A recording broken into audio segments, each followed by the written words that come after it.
That day has come for me. This is the end of my political journey. Goodbye.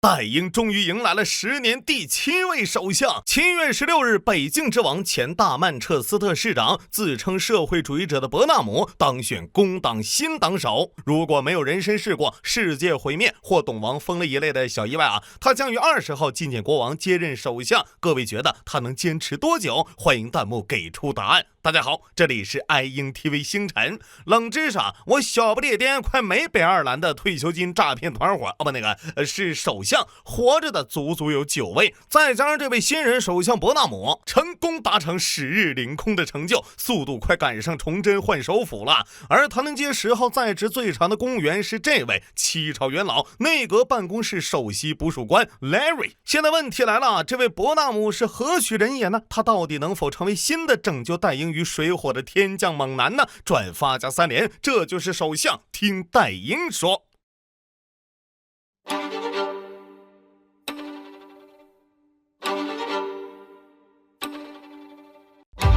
This is the end of my political journey. I will resign as leader of the Labour Party.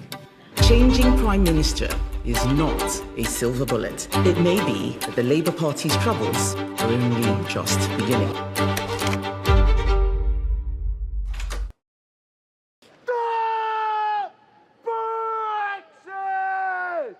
We cannot go through another decade like the one we have just had.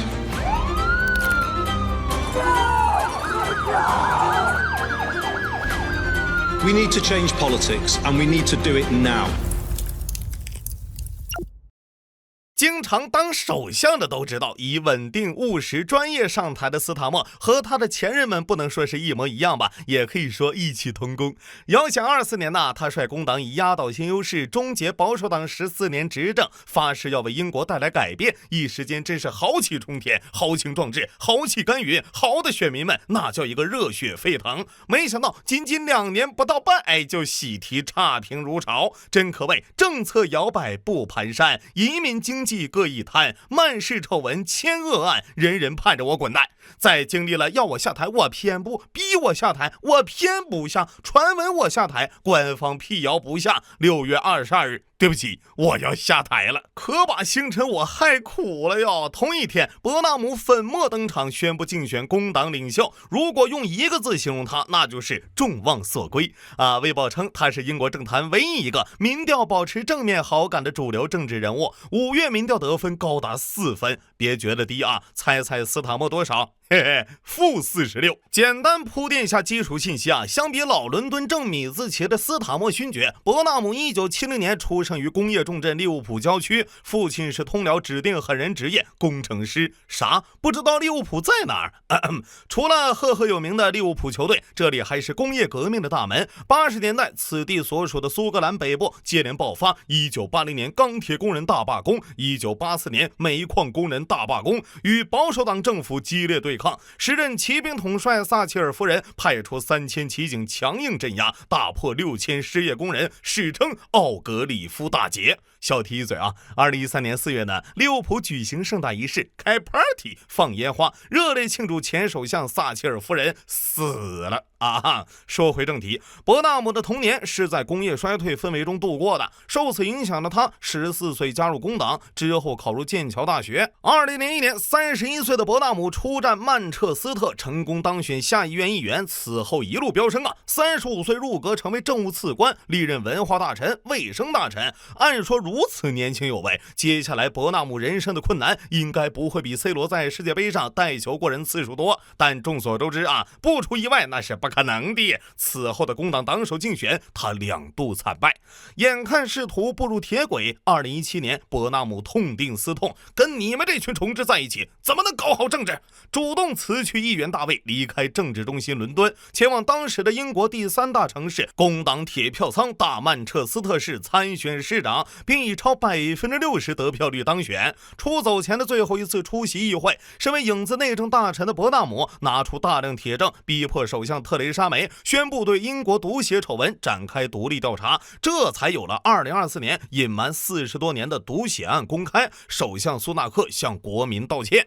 为了 Make 曼彻斯特 Great Again 伯纳姆的政策总结2点：一、再工业化，重新投资制造业，打造大曼彻斯特制造业集群；二、再国有化，重新将当地公共交通纳入宏观控制，由市政府统一划归路线、票价及服务，再交由私人公司运营。同时，政府还统筹增加住宅供应。这套组合拳下，因去工业化浪潮凋敝的曼彻斯特终于重获生机。2015年至2023年间，大曼彻斯特是英国经济增长最快的地区，增速是英国的2倍呀。而最让他名声大噪的还是2020年，彼时曼彻斯特被列为风险最高的3级封锁地区。于是市长伯纳姆公开叫板首相约翰逊：“你不给6500万英镑中央援助，我们在家里吃什么呀？”双方反复拉扯，甚至伯纳姆直接指责首相在拿着民众生命打扑克牌。自此声名远播，人气大涨，民众将他视为给北方发声、对抗政府的英雄。英媒更是冠了个北境之王的封号。对啊，就是权力的游戏里的那个啊。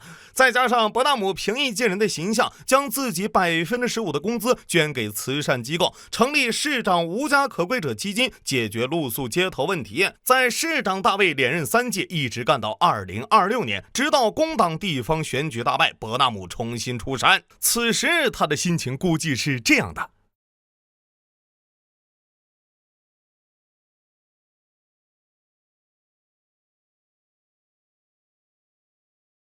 就像耶稣降临人间，是日凌空大不列颠，新的太阳目标感3年，要让英国再次伟大，私有国有诚信互刷，构建幻想更好的明天。大英帝国荣耀100年，怎么如今停滞不前？高铁没戏，医疗短缺，移民泛滥到身边，轻松赢得大选，快撒切尔带来危险，唯有左翼社会主义复兴才能够实现。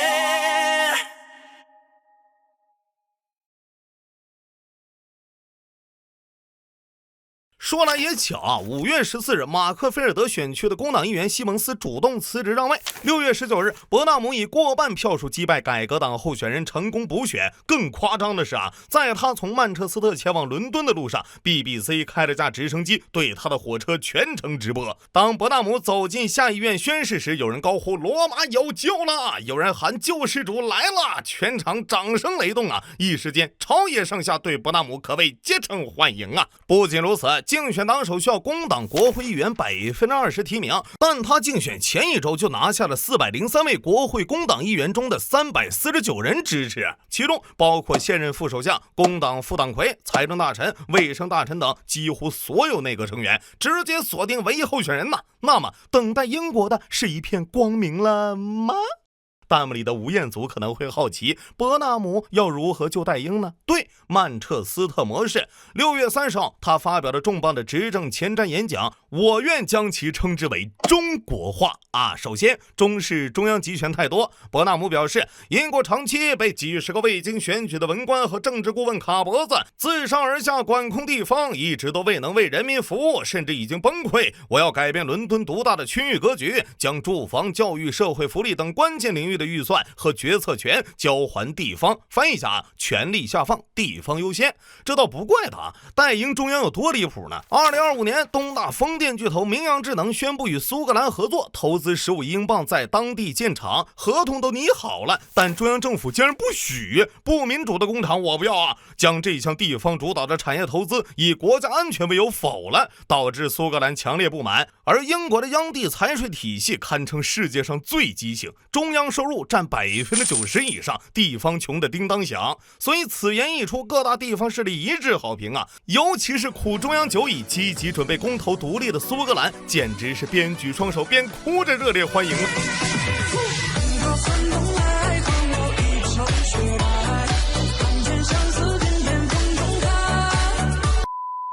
更重磅的是，伯纳姆还要把首相府职能迁出伦敦，在曼彻斯特设立北方唐宁街10号分部，监督重新平衡英国权力格局，以便实现我大不列颠每个地区都能一起发展繁荣，换句话叫共同富裕。第二个国是国有化，他推出了提高国民生活水平10年计划，请注意啊，不是5年啊。前面提到伯纳姆在曼彻斯特主导了一次成功的铁路改革，通过特许经营模式将原本私有化碎片化的公交系统纳入国家统筹，他称这是令人难以置信的成功，因此他承诺将在全国推行铁路再国有化。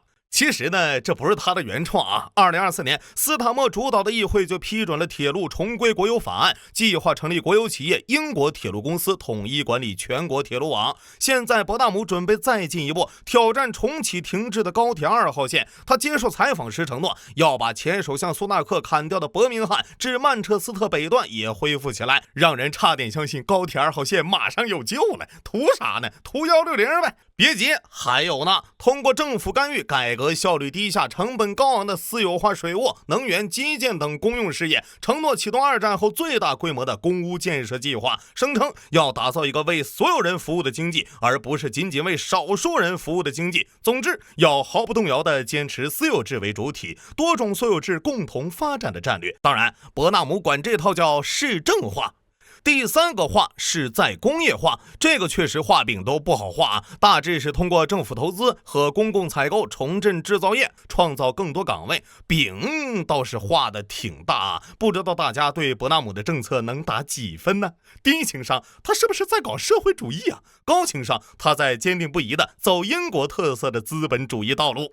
虽然首相3年2届，选民痛哭流涕，蓝图规划美丽，国家复兴在即，但以上这些呢，都离不开一样最重要的东西——钱。这也是伯纳姆执政的重中之重。坏消息是啊，他承诺不会粗暴削减原有福利，还要延续斯塔默不提高所得税、国民保险和增值税的承诺。既然不能调整主要税种，也许可以在其他方面探索新可能，比如调整商业税率。在这个思路下，伯纳姆磨刀霍霍向大起，决定提高仓库和城市郊区开发项目的商业税率，同时减免咖啡馆、餐馆等税率，重振被掏空的街道，作为英国复兴的象征。更坏的消息是，他承诺保留养老金3重锁定机制。介绍下，英国养老金啊是每年按通货膨胀率、平均工资增长率 2.5% 固定最低增长中的最高值上调，这意味着每年保底增长 2.5%。 还没完呢，他甚至要给退休老年人减税。我对戴英不太了解啊，他们 GDP 增长这么高了。更坏的消息是啊，他承诺极其严肃地履行国防投资计划，将军费提升至 GDP 的 3.5%。再小提一嘴啊，6月30日，斯塔默推出了离任前的最后一份法案——国防投资计划。计划规定在原有预算上额外追加150亿英镑，包括投入超50亿发展无人机和自主武器系统，投资86亿与意大利和日本研发6代机，目前仅落实约103亿英镑，还有47亿英镑缺口啊！这无异于让本就不富裕的英国财政火上浇油。更离谱的是，斯塔默一直对外隐瞒，打算偷偷削减50亿福利，填补亏空。这事等计划公布，伯纳姆才得知，现在重担直接压在他身上。嗨，咱戴英有的是金山银山，永远花不完。当然了，还是有好消息的。对于目前戴英最严重的移民问题，伯纳姆不顾党内反对，支持内政大臣沙巴纳的移民打击行动。外交上，伯纳姆接受采访时公开道歉称，目前工党对加沙应对不够好，承诺要承认巴勒斯坦国，以此施压以色列政府挽回选民的信任。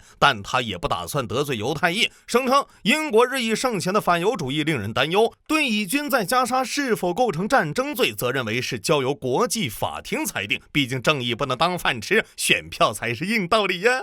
俄乌问题可就强硬多了。他在担任大曼彻斯特市长期间就是坚定的原乌派啊。今年4月还接待了利沃夫市长在内的乌克兰市长代表团，交流了如何在危机下维持交通、医疗、教育等公共服务的一手经验。这下真是经常被导弹袭击的城市都知道了啊。怎么说呢？画饼谁不会呀？2020年，斯塔默还提出要能源国有化，要减税呢，实现了吗？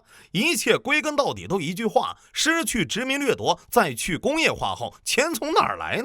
这个问题再怎么换首相也解决不了问题。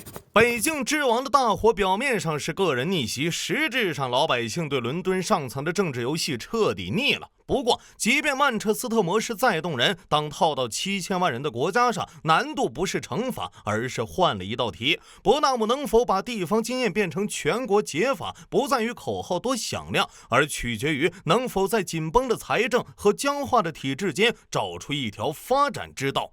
我有一计，请伯纳姆静听。不如立马取消高铁2号，把预算投到改革大计上，说不定能多撑几年。实在不行，就只能买通米莱，再打一次马岛吧。此处我有一联，上联经济年年降，10年7首相；下联民心日日寒，百业万般难。今年正好是英国脱欧第10年，随着脱圣祖卡梅伦、带英裱糊匠特蕾莎、派对硬汉约翰逊、生菜斗士特拉斯、印度之子苏纳克、翻饼大师斯塔默轮番登场，英国当下的经济图景用绝望来形容毫不夸张。官方数据显示，相较2019年、2025年对欧出口下降14%，进口下降10%。约瑟夫·朗特里基金会分析显示，目前约680万英国人处于极度贫困状态，这是有记录以来最高比例。生活成本上涨，经济增长乏力，改革党等右翼实力崛起，再加上俄乌冲突、霍尔木兹封锁导致的能源危机，放蒋校长手上已经要狂印金圆券了啊！而大洋彼岸的美联社还给他提了个醒，与其他北约国家一样，英国还需要应对一个越来越不可靠的美国。可以说，伯纳姆面临的是一个地狱开局。至于伯纳姆到底是和特拉斯比速度，或是学苏纳克的印度智慧，又或是成为带英的戈尔巴乔夫，这就要留待后续观察吧。好了，本期视频就到这里，关注星辰，我们下期再见。 I am clear Britain took a series of wrong turns in the 1980s. Political power was centralised and economic power was privatised. The country surrendered control of the essentials. That in turn led to the concentration of more wealth and power in the hands of fewer people and fewer places.